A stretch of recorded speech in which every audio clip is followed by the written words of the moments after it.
APL-UW oceanographers are exploring the world's oceans from space. The Gulf Stream will come up here. It brings very warm water. APL-UW's Kathy Kelly was among the first oceanographers to use the large data sets returned from satellite sensors to study the oceans. The type of data that I use is primarily satellite observations, but I also use historical data on hydrographic data, which is measurements in the ocean. One of Kelly's areas of study is the Atlantic, just south of the Gulf Stream. APL-UW oceanographer and polar scientist Jamie Morrison studies the Arctic Ocean. In the past, what we've had to do is go out in an airplane, land on the ice, or take a ship, and because of that sea ice, it's very hard to get on an old-fashioned hydrographic station, and so there are very few data points. Now Morrison can look down on the Arctic from a dramatic new vantage point, from space.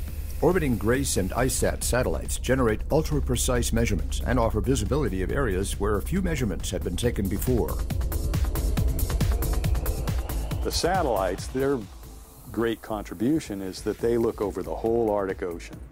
The beauty of the satellite systems, ICESat to measure sea surface height and GRACE to measure bottom pressure, with those two satellites we can look at the difference between the weight of the water measured by GRACE and the height of the water column measured by ICESat and figure out the density. And we can relate that to the fresh water content.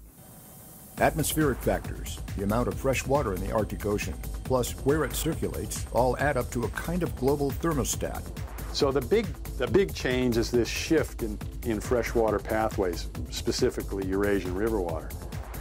Satellite data reveals to Morrison a major change in the location of fresh waters from Russian rivers emptying into the Arctic, enough, he believes, to have a potential effect on global thermohaline circulation. It's kind of a throttling valve for this large-scale world ocean overturning circulation. Anything that acts as a throttling valve on that process of overturning affects the long-term thermal transfer in the globe. Analysis of satellite sensor data is helping form a picture of complex ocean and atmospheric interaction in the North Atlantic Ocean and the creation of mode water, a deep layer of nearly homogeneous temperature. The mode water that we're looking at is subtropical mode water, and in this particular location it's referred to as 18-degree water because it's usually 18 degrees. The Gulf Stream is a warm current. It carries heat from the tropics into the mid-latitudes, and then it dumps its heat to the atmosphere. And the major region for that loss of heat is where the mode water is formed. We call this the passing the heat baton in the mid-latitudes. So the way that this region could affect climate is by the amount of heat that it passes from the ocean to the atmosphere. One of the ideas that we had for trying to understand changes in volume, the amount of loss of mode water, was the path length, and we use that as a proxy. So while the field program is out making measurements and they can actually look at each term and see how that contributes to the mode water, again, they can only do that over the 2-year period.